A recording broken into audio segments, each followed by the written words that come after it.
Good day! Here are the stories for the Manila Times for Saturday, July 3, 2021.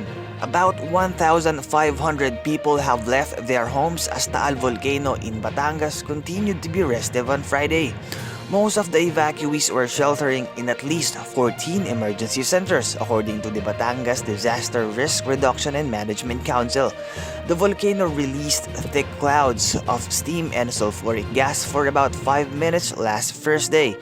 Days earlier, it had spewed enough droplets of sulfur dioxide and other gases to create a volcanic smog or VOG that reached parts of Metro Manila.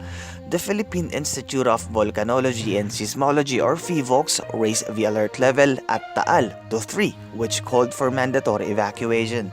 President Rodrigo Duterte downplayed the legacy he will leave behind when his term ends in 2022. Nothing, the president replied when asked by reporters about his administration's accomplishments. He said he would not brag about his accomplishments because it was not his money that was used for government projects. As more videos of lapses in administering COVID-19 vaccines turned up on social media, the Department of Health or DOH assured that these were errors on the part of vaccinators and not intentional. The first of the videos was taken in a vaccination site in Makati City over the weekend and showed vaccinators failing to inject all the syringes contents into the arms of recipients. During a news forum Friday, Health Undersecretary Maria Rosario Vergere said the lapses should not be blamed on the vaccinators' inexperience. A Filipino domestic worker who was sexually abused by her Hong Kong employer will take the city's police to court over their decision not to classify her as a victim of human trafficking, her lawyers said Friday.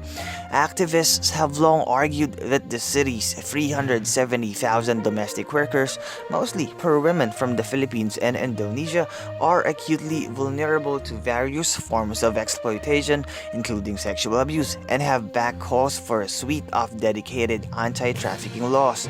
Authorities have rejected those demands but now face a legal challenge after a rare successful conviction of an employer sexually abusing a domestic helper.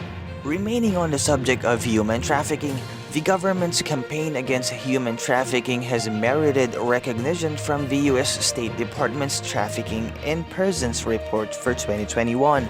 For the 6th consecutive year, the Philippines retained its Tier 1 rating in the State Department's Trafficking in Persons or TIP annual report, which assesses the anti-trafficking efforts of 188 governments, including the United States. Senate President Vicente Soto III and Senator Panfilo Lacson advised colleague Senator Emmanuel Manny Pacquiao to ensure that all his exposés are backed by solid evidence in order to land a knockout against corruption. Pacquiao had accepted the challenge from President Rodrigo Duterte to cite specific instances of corruption after the boxing legend turned senator had criticized corruption in the Duterte administration. But Lacson also said he hopes the word war between Pacquiao and President Duterte will not become personal. Vice President Maria Leonor Leni Robredo has asked the Supreme Court sitting as the Presidential Electoral Tribunal or PET to dismiss the electoral protest of former Senator Ferdinand Bongbong Marcos Jr. for utter lack of merit. In her comments submitted to the High Court on Friday, Robredo told the former senator to accept his defeat with grace. Robredo's comment was in response to a previous directive by the PET in connection with Marcos appealing seeking to overturn its decision junking his 2016 election protest for the post of vice president. Topping business confidence in the Philippines weakened amid less negative consumer sentiment in the second quarter of this year, according to two Bangko Sentral ng Pilipinas surveys released on Friday. The April to June Confidence Index, calculated as the percentage of companies that answered yes minus those that answered no, fell to 1.4%, down from 17.4% in the first quarter, according to the results of the central bank's latest business expectations survey.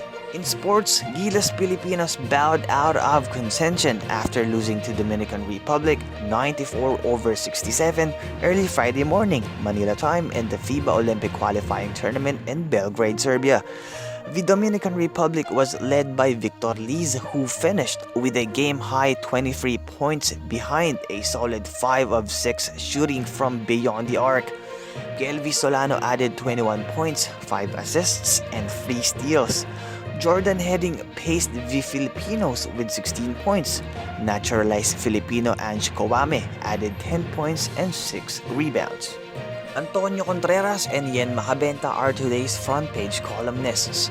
Contreras shows a new survey on next year's election, while Macabenta believes face shields are only acceptable if not shoved down people's throats.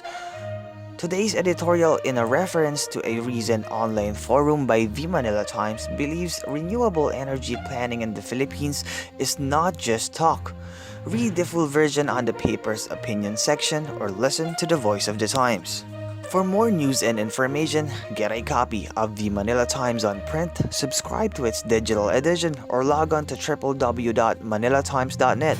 Follow us on Twitter, Facebook, or Instagram and keep up with the Times.